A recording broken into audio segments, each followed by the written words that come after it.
जी अस्सलाम वालेकुम। बाज दफा बहुत से बच्चे ये सवाल पूछ रहे होते हैं। एक तो इनके जहन में ये क्वेश्चन है कि जी एसीसीए बहुत डिफिकल्ट है, एसीसीए का डिफिकल्टी लेवल। और एक चीज और क्वेश्चन आता है कि एग्जाम्स का जो है वो सीक्वेंस क्या होना चाहिए, यानी हम किस ऑर्डर में पेपर लें, एसीसीए कितने टाइम में कंप्लीट हो जाता है, एक पेपर में कितना टाइम लगना चाहिए या कितना टाइम लग जाता है। तो छोटा सा वीडियो, मुख्तसर एक गाइडेंस आपको मैं दे दूं। चलिए एक्सेल पे जाके थोड़ा सा शेयर कर लूं आपके साथ। मुझे कुछ दिखाना चाहूंगा आपको। देखिए, एसीसीए का सिलसिला ऐसा है कि आपके पास पहला लेवल है जिसमें आप F1, F2 और F3 ये तीन पेपर आप पकड़ते हो। फिर ये अगला लेवल है जिसमें आपके पास F4 है, F5 है, F6 है, F7 है, F8 है और F9 है। और उसके बाद जाहिर सी बात है कि आपके पास स्ट्रेटेजिक प्रोफेशनल का लेवल आ जाता है। अच्छा, इसमें मैं ये सजेस्ट करता हूँ कि सबसे पहले जब आप स्टार्ट कर रहे हो तो आप एक पेपर लो, दो पेपर ना उठाओ। इवन अगर आप स्टूडेंट हो, आप जॉब कर रहे हो या नहीं कर रहे हो, उससे कोई फर्क नहीं पड़ता। मेरा ओपिनियन ये है कि आप सबसे पहले जो है वो F3 का पेपर उठाएंगे। इसमें आपको तकरीबन 2.5 मंथ्स का टाइम अपने पास टारगेट रखो और बड़े अच्छे तरीके से तैयार होगा। ये आपके पास पहली फर्स्ट पेपर अटेम्प्ट करना है। सेकंड पेपर आपने F2 का अटेम्प्ट करना है। इसमें भी तकरीबन आपको 2.5 मंथ्स का टाइम ही लग जाएगा। तो 5 महीने में आपके दो पेपर करें, इससे ज्यादा जल्दी करने की जरूरत नहीं है। और ऑर्डर ये रखो, सबसे पहले F3, उसके बाद F2। अच्छा, F1 को आपने बाद में रखना है। F1 को बाद में इसलिए रखना है, एक तो वैसे ये बहुत आसान है, लेकिन इसको पहले करोगे तो मुश्किल बन जाता है। जब आपने ऑलरेडी F3 और F2 आपने कर लिया होगा तो आपकी काफी हद तक बिजनेस वोकेबलरी और सेंस डेवलप हो गई होती है। और ये थ्योरी का पेपर है, और इसको बहुत अच्छे तरीके से भी करना हो तो खैर ये तीसरे नंबर पे आएगा। इसको 1.5 मंथ से ज्यादा का टाइम नहीं लगना चाहिए, बस इतने में ये तैयार हो जाता है। तो मेरे ख्याल में ये तीन पेपर जो हैं ये आपके 6 to 7 मंथ्स में तीनों पेपर निकल जाने चाहिए। ऑर्डर F3, F2 और F1 का रखना है। अच्छा, इसके बाद आप मूव करोगे अपने अप्लाइड लेवल पे। ये जो आपका स्किल्स लेवल है F4, F5, F7, F6, 7, 8, 9। अच्छा, एक चीज तो मैं आपको ये बता दूं, इन पेपर्स में भी ये रूल अप्लाई होगा। आमतौर पे एसीसीए के किसी भी एक पेपर में 180 घंटे से लेके 220 घंटे तक टाइम लगेगा, सिवाय एक पेपर के जो कि एसबीआर है, उसमें मैं समझता हूँ थोड़ा सा ज्यादा टाइम लगाना पड़ेगा। बाकी सब पेपर के तकरीबन 200-220 घंटे में तैयार होते हैं। ये चीज आप जेहन में रखो। और अगर आप एक पेपर तैयार कर रहे हो तो चलो, अगर आपने 220 घंटे भी मैक्सिमम जेहन में रखे। ये रेंज इसलिए बताइए, देखो, मैं हर काम को क्वांटिफाई करना पसंद करता हूँ। वर्कलोड निकालना होता है ना, तो ये एक एवरेज टाइम हम दे रहे हैं। अभी कुछ बच्चे जो हैं उनकी अंडरस्टैंडिंग या उनकी आप कह लो कि एकेडमिक बैकग्राउंड स्ट्रांग है और अंडरस्टैंडिंग भी ज्यादा है, इंग्लिश लैंग्वेज में भी कंफर्टेबल फील करते हैं, वो एक पेज को पढ़ने में 5 मिनट में पढ़ लेगा। एक और बच्चा 7 मिनट लेता है, एक और बच्चा 10 मिनट लेता है, तो बाज दफा थोड़ा सा फर्क आ जाता है। तो मैंने इसलिए बोला कि कम से कम 180 घंटे, ज्यादा से ज्यादा 220 घंटे। और इसमें सब कुछ शामिल है। इसमें आपने वर्टेक्स के लेक्चर भी देखने हैं, अपनी स्टडी टेक्स्ट भी पढ़नी है, अपनी प्रैक्टिस किट भी करनी है। ये मैक्सिमम टाइम है, इससे ज्यादा लगेगा नहीं। अगर हम 220 घंटे भी रखें, और आपको पता है कि एक पेपर जो है वो तकरीबन आपके पास जो टर्म होती है वो 3 महीने की टर्म होती है, सितंबर, दिसंबर, मार्च और जून। तो 90 डेज होते हैं। अगर हम 90 डेज को इस तरह डिवाइड करें तो आपके पास डेली तकरीबन 3 घंटे का वर्कलोड बनता है मैक्सिमम के ऊपर जाके, क्योंकि मैंने 220 घंटे कैलकुलेट किए हैं। अगर आप 180 आवर्स के साथ लेके चलोगे, आप अपने मतलब वाकई में बहुत स्मार्ट हो, तो 180 आवर्स में चल जाओ तो आपको 2 घंटे में भी चल जाएगा। तो वो जो कॉन्सेप्ट है, कोई कहे कि एसीसीए में 5 घंटे, 6 घंटे, 10 घंटे पढ़ना पड़ता है, ऐसी कोई बात नहीं है। यानी ऐसी हकीकतन कोई बात नहीं है। हमने भी एससीसीए किया, हमें पता है कि एससीसीए मेडिकल में बहुत पढ़ना पड़ता है यार, मुझे पता है। डॉक्टर्स होते हैं उनको 8-8 घंटे पढ़ना पड़ता है। एससीसीए का ऐसा कोई चक्कर नहीं है। तो एक पेपर का वर्कलोड जो है, डेली वर्कलोड तकरीबन 2.5 से 3 घंटे, 2 से 3 घंटे के दरमियान होगा। अब वो 2 घंटे आप कैसे देते हो ये आपकी मर्जी है। आपने किताब सामने रखी हुई है, आप में आप फेसबुक के ऊपर मैसेजिंग कर रहे हो, व्हाट्सएप पे मैसेजिंग कर रहे हो, फिर वो 2 घंटे का हक तो आपने नहीं अदा किया ना। तो 2 घंटे में प्योर की बात कर रहा हूँ। अच्छा, एनीवेज, अब जब आपका ये लेवल मुकम्मल हो गया और आप नेक्स्ट लेवल पर आए, तो पहला पेपर मैं सजेस्ट करता हूँ बच्चों को F7 का उठाने का, F7 का। और यहाँ पे आपको मैं 2 पेपर सजेस्ट करता हूँ। अगर तो आप स्टूडेंट हैं तो आपको 2 पेपर करने हैं। ये F4 का सिलेबस कम है, ये मैक्सिमम 150 160 घंटे का पेपर है, या मैक्सिमम 180 का। इसको 220 घंटे नहीं लगते, क्योंकि F4 में कैलकुलेशन तो है ही नहीं। F4 तो थ्योरेटिकल है, और सिलेबस भी कोई इतना डिफिकल्ट या टफ नहीं है। आपने बस लेक्चर सुनने हैं, किताब की समरी बना के पढ़नी है और बात खत्म हो गई। तो ये 2 पेपर अगर तो आप स्टूडेंट हो फुल टाइम, क्योंकि इसमें आपको अब समझ लो कि 1.5 घंटे का वर्कलोड है, इसमें आपके पास 3 घंटे का वर्कलोड है। तो 4 से 5 घंटे डेली का वर्कलोड मैं समझता हूँ कि एक स्टूडेंट को उठाना चाहिए। 24 घंटे हैं तुम्हारे पास, तो तुमने 24 घंटे में से अगर 5 घंटे भी पढ़ाई को नहीं दे रहे, तो फिर और क्या कर रहे हो। हाँ, जो लोग जॉब कर रहे हैं वो एक पेपर उठाएं, लेकिन अगर आप स्टूडेंट हैं तो ये F4 और F7 को मिला के उठाओ। इसको तुम 3 महीने में करोगे, 3 मंथ्स तुम्हारे इसमें लगेंगे। और इस पे तुम्हारा जो वर्कलोड बनेगा वो तकरीबन 5 घंटे मैक्सिमम होगा एक दिन का। जाहिर सी बात है, कभी थोड़ा कम कभी थोड़ा ज्यादा, और ये मैक्सिमम है क्योंकि मैंने यहाँ पे 220 घंटे लिए में तो 3 घंटे हैं। तो ये आपका इतना वर्कलोड बनेगा, ये आपने पहले 3 महीने में निकालना है। उसके बाद जो आपका अगला पेपर आएगा, ये F5 का आपने उठाना है, और इसको आपने अकेले में उठाना है। F5 के साथ किसी को मिक्स नहीं करोगे। F5 को भी तुमने 3 महीने में लगाना है। F5 का सिलेबस बहुत लंबा नहीं है, F7 ज्यादा लंबा सिलेबस है लेकिन आसान है। F5 का सिलेबस कम है लेकिन तंग ज्यादा करता है, तो इसलिए मैं कहता हूँ कि F5 को अकेले में ही उठाओ, क्योंकि इसमें तुम्हें 2 किट्स करनी पड़ जाएंगी जरूरी। बीपीपी भी करोगे, कैप्लान भी करोगे, ताकि इम्तिहान में अच्छे तरीके से जाओ। यहाँ पे तुम्हारे 3 महीने लग गए। उसके बाद जो आएगी बारी, वो आएगी मेरे हिसाब में, ये आपका अगला जो पेपर आता है। चलो एक और कोई रंग चूज कर लूं ताकि कलर सारे बन जाए। अगला जो उठाना है वो F6 का और F8 का इकट्ठे ही उठाना है, इन दोनों को मिला के उठाना है। ये दोनों निस्बतन आसान है, और इनका भी दोनों का वर्कलोड जो है वो मिला के 4 से 5 घंटे ही बनेगा। ये भी आपका 3 महीने में पूरा होता है। और मैं आपको ये चीज अपने तजुर्बे पे बता रहा हूँ, 16-17 साल से पढ़ा रहा हूँ, हजारों की तादाद में स्टूडेंट्स पढ़ाए हैं और हर मुल्क से पढ़ाए हैं। तो आई नो के इंटेलेक्ट लेवल और डिफिकल्टी लेवल, यानी एक वक्त होता था, मैं आपको सच्ची बात बताऊं, कि एसीसी के एग्जाम साल में 2 दफा होते थे, जून में और दिसंबर में। और सब बच्चे एक सेशन में जो 2 पेपर उठा रहा होता था ना, उसको हम कहते थे बहुत कम काम उठाया हुआ है। बच्चे 3 पेपर उठाया करते थे इकट्ठे, और ऐसे भी थे जो 4 भी उठा रहे थे। खैर एनीवेज, उस स्टोरी को छोड़ देते हैं, वो अब बात खत्म हो गई है।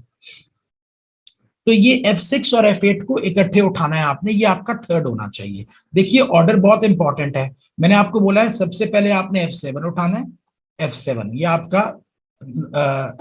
अपना स्किल्स लेवल पे पहली अटेम्प्ट है, F7 की और F4 की, इन दोनों को मिला के उठाओगे। सेकेंड अटेम्प्ट में तुमने सिर्फ F5 को उठाना है। थर्ड सेशन में तुमने F6 को और F8 को मिला के उठाना है। और उसके बाद आखिरी जो पेपर रह जाएगा तुम्हारे पास, वो तुम्हारा होगा ये वाला F9 का। इसको आखिर में उठाना है, इसमें भी तुम्हारे 3 महीने लगे। ये एक साल में तुम यहां तक मुकम्मल करते हो, दिस इज 1 ईयर।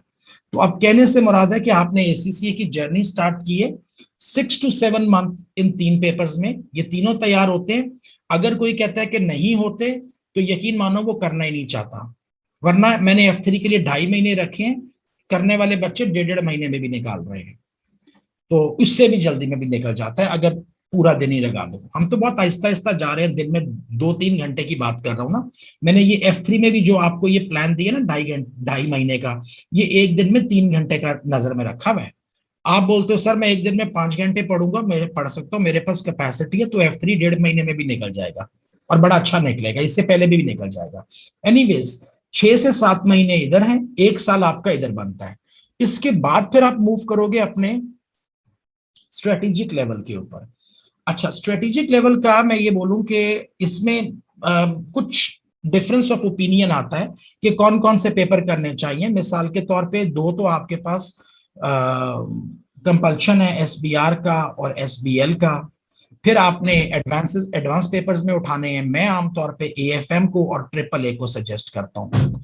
मैं एटीएक्स को सजेस्ट नहीं करता। बहुत कम लोग हैं जो कि टैक्सेशन में जाके काम करते हैं, और फिर ये है कि टैक्सेशन वैसे भी हर मुल्क में जाके फर्क हो रही होती है, तो एटीएक्स को मैं इतना ज्यादा फॉलो नहीं प्रेफर नहीं करता। इसी तरीके से एपीएम जो है एडवांस परफॉर्मेंस मैनेजमेंट, वो भी रियल लाइफ में इतना ज्यादा अप्लाई नहीं होता, उसकी डिमांड कम है निस्बतन एएफएम की, और ट्रिपल ए की डिमांड ज्यादा है। तो लिहाजा मैं सजेस्ट करता हूं कि आपने ये दो तो करने ही करने हैं, एसबीआर और एसपीएल। और जो आपने ऑप्शनल उठाने हैं, जिसमें कि आपके पास एपीएम है, advance performance management, AF advance taxation है, एडवांस ऑडिट है, एडवांस फाइनेंशियल मैनेजमेंट है, तो मैं सजेस्ट करता हूं कि एटीएक्स को और एपीएम को छोड़ दो, एएफएम को और ट्रिपल ए को पकड़ो। ये दोनों पेपर जो हैं, ये आप कह लो कि रियल लाइफ में मार्केट में ज्यादा इनकी डिमांड है। अच्छा, अब इनमें पहले ये होता था कि आपको अपनी कंपल्सरी पेपर मुकम्मल करके, मैंडेटरी मुकम्मल करके ऑप्शनल पे जाते थे। अब तो वो सिलसिला ही नहीं है, तो जहां से मर्जी शुरू कर लो। तो अब मैंने F9 यहाँ पे इसलिए आखिर में रखा है, अगर आपने गौर किया हो कि मैंने यहाँ पे F9 रखा है आखिर में, क्योंकि F9 करने के बाद मैं डायरेक्टली बच्चे को AFM पर लेके जाता हूँ। यहाँ पे आपका स्ट्रेटेजिक लेवल पे आपकी जो पहली चॉइस है वो AFM होगी। इसमें भी एक मिस्ट्री है, एक मिथ है। कुछ लोगों का ये मानना है या कहना है कि जी एएफएम मुश्किल है। एएफएम बिल्कुल मुश्किल नहीं है। एएफएम उसके लिए मुश्किल है जिसने F9 अच्छा नहीं किया हुआ। जिसने F9 अच्छा निकाला हुआ 35-40% तो एएफएम उसका तैयार हो गया हुआ। एएफएम में है ही क्या, 6-7 तो इंपॉर्टेंट चैप्टर हैं, उसके बाद तो उसमें बाकी तो बहुत आसान चीजें हैं। जो टेक्निकल चैप्टर है वो 6-7 ही हैं, और उन 6-7 की भी तकरीबन सारों की बेस F9 से स्टार्ट हो रही है यार। उसमें आपके पास इंटरनेशनल इन्वेस्टमेंट अप्रेजल है, उसकी बेस भी F9 से आप लेके आते हो। आपके पास रिस्क मैनेजमेंट है, उसकी बेस भी आप, ठीक है एएफएम में बहुत डिफिकल्ट है रिस्क मैनेजमेंट, लेकिन बेस आप F9 से लेकर आ रहे हो। कॉस्ट ऑफ कैपिटल वहां से लेकर आ रहे हो, गियरिंग वगैरह वहां से लेके आ रहे हो। तो एएफएम, मेरी ओपिनियन हमेशा ये है कि F9 करने के बाद डायरेक्टली एएफएम करो, आसान रह जाएगा। एएफएम करने के बाद फिर तुम ये एसबीआर को पकड़ो, एसबीआर को पकड़ो, और उसके बाद एसबीआर के फौरन साथ तुमने एसबीएल करना है। आई एम सॉरी, ये ट्रिपल ए करना है, क्योंकि एसबीआर, ये F7 और एसबीआर में जो फाइनेंशियल रिपोर्टिंग पड़ी वही ट्रिपल ए में जाके फिर आगे अप्लाई हो जाएगी। और एसबीएल को मैं आखिरी पेपर मानता हूं। एसबीएल को अगर आप मुझसे पूछो, मैं आखिरी पेपर मानता हूं, क्योंकि इसमें आपका वो फाइनेंस का भी थोड़ा सा चेक होता है, और ओवरऑल पर्सपेक्टिव इतना वाइड है, और ये उस लेवल तक आपको एक मेंटल मैच्योरिटी चाहिए होती है, एक एकेडमिक मैच्योरिटी चाहिए होती है कि आपने बाकी सारे पेपर कर लिए हों। तो एसबीएल को मैं हमेशा आखिरी पेपर मानता हूं। ये मेरा इसमें ऑर्डर है। और इसमें भी एक सेमेस्टर में एक ही पेपर निकालोगे, तो इसका मतलब है कि 3 महीने इधर लगा दिए, 3 महीने इधर लगा दिए, 3 इधर लगा दिए, 3 इधर लगा दिए, 1 साल में ये तैयार हो गया है। तो अब इस प्लान को अगर तुम देखो, 1 साल इस लेवल पे निकलेगा, 1 साल में ये करोगे। अगर कोई बहुत 30 मार खान है तो वो एक अटेम्प्ट में 2 भी निकाल सकता है, वो उसके ऊपर है। और तकरीबन 6 से 7 महीने इसमें लगेंगे। तो इसका मतलब है कि 2.5 साल, 2.5 ईयर से लेकर, और बीच में अगर कभी कोई टर्म आपकी मिस हो गई किसी वजह से, तो मैक्सिमम 3 ईयर्स के अंदर एसीसीए मुकम्मल होता है। 2.5 ईयर्स टू 3 ईयर्स ये इसकी ड्यूरेशन है। अब कुछ बच्चे इसको इससे भी तेज कर सकते हैं। किसी ने ये F1, F2, F3 को ज्यादा स्पीड से कर लिया, किसी को कोई एग्जाम्शन मिली हुई है, किसी ने यहाँ पे थोड़ा सा तेज कर लिया, हर अटेम्प्ट में 2-2 पेपर निकाल दिए, तो उसने बोला सर मैंने 4 अटेम्प्ट्स के बजाय 9 महीने में ये कर दिया, तो ये हो सकता है। लेकिन overall 2.5 to 3 years time is enough. और फिर इस पूरे 2.5 और 3 ईयर्स के दरमियान आपको तकरीबन 2.5 से 3 घंटे पढ़ना है रोजाना, बस इससे ज्यादा नहीं पढ़ना। हाँ, ये एक एक पेपर लेके चल रहे हैं। बीच में जब जिन टर्म्स में आपने 2-2 पेपर दिए हुए थे, आपको याद होगा मैंने आपको कहा था कि आपने F4 को और F7 को, 4 और 7 को मिलाना है, यहाँ पे 6 और 8 को मिलाना है। तो यहाँ पे आपको तकरीबन 4 से 5 घंटे पढ़ना पड़ेगा रोज। Minimum 4 maximum 5। और उसकी बुनियाद पे आप बस ये देखो कि एक पेपर को खत्म करने के लिए तकरीबन 200 आवर्स आपको लगाने हैं। कितने पीरियड में? 3 मंथ्स के पीरियड में।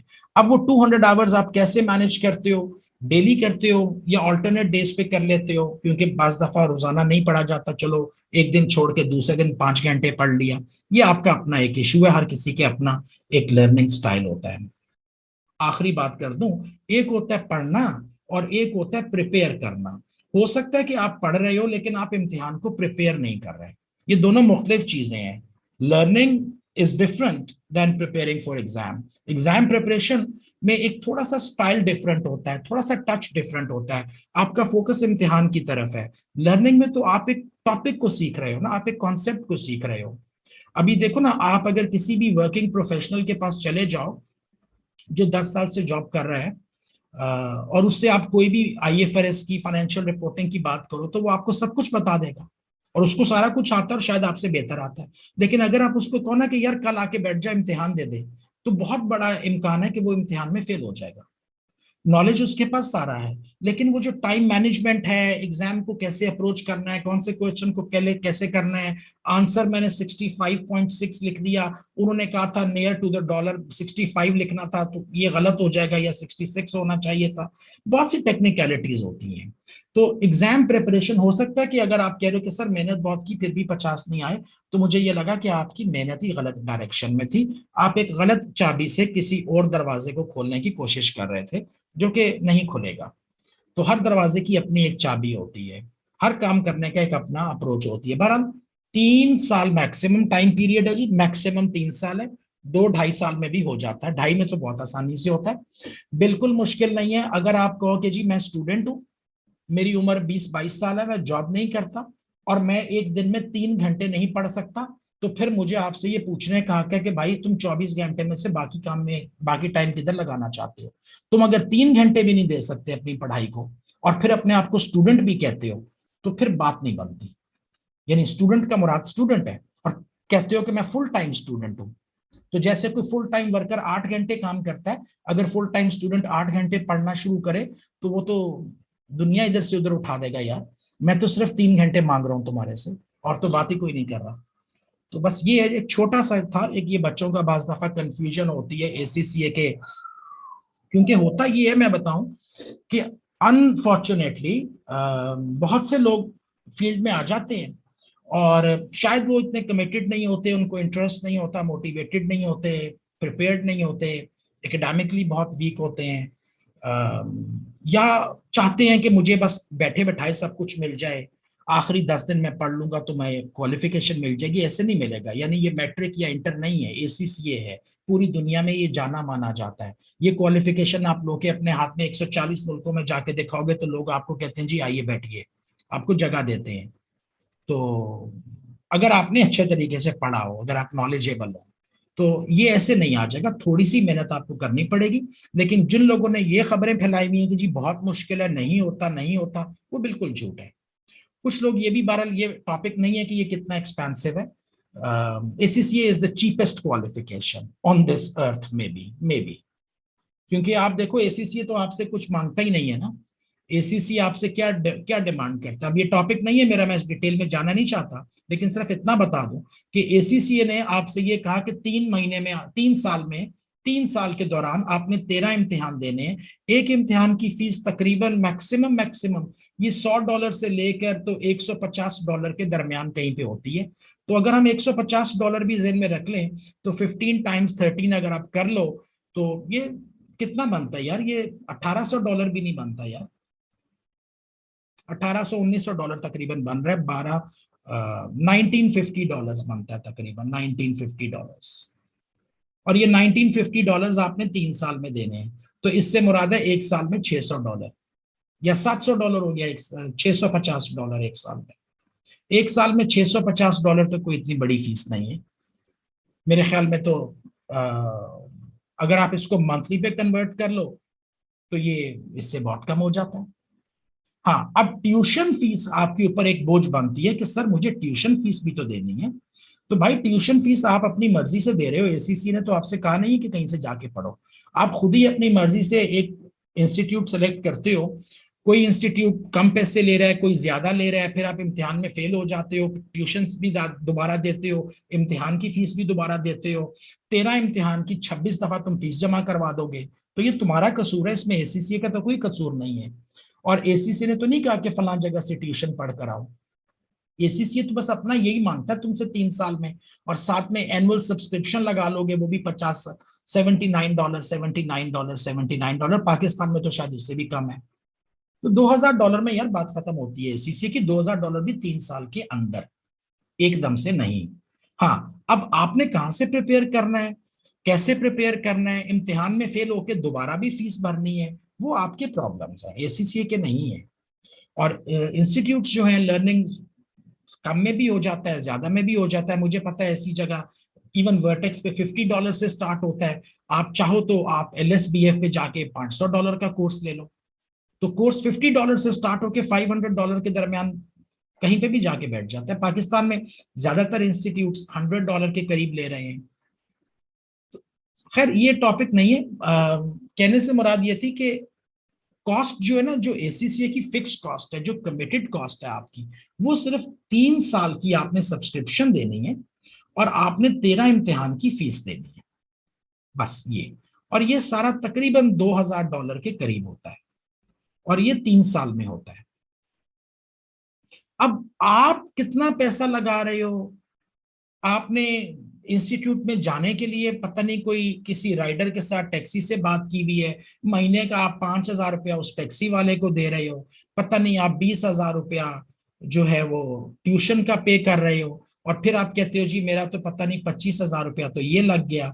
ये एसीसीए ने तो नहीं मांगा आपसे ना, ये तो आप अपनी चॉइस है, घर बैठ के तैयार कर लो यार, खुद से तैयार कर लो, एसीसीए तो नहीं ये पूछता कि कहां से तैयार किया है। तो anyways, ACCA is not difficult and ACCA is not expensive, ये बात आप जेहन में रख लें, ना तो ये मुश्किल है और ना ही ये बहुत महंगा है, it is quite cheap, in fact quite cheap, बाकी सब क्वालिफिकेशंस इससे महंगी हैं।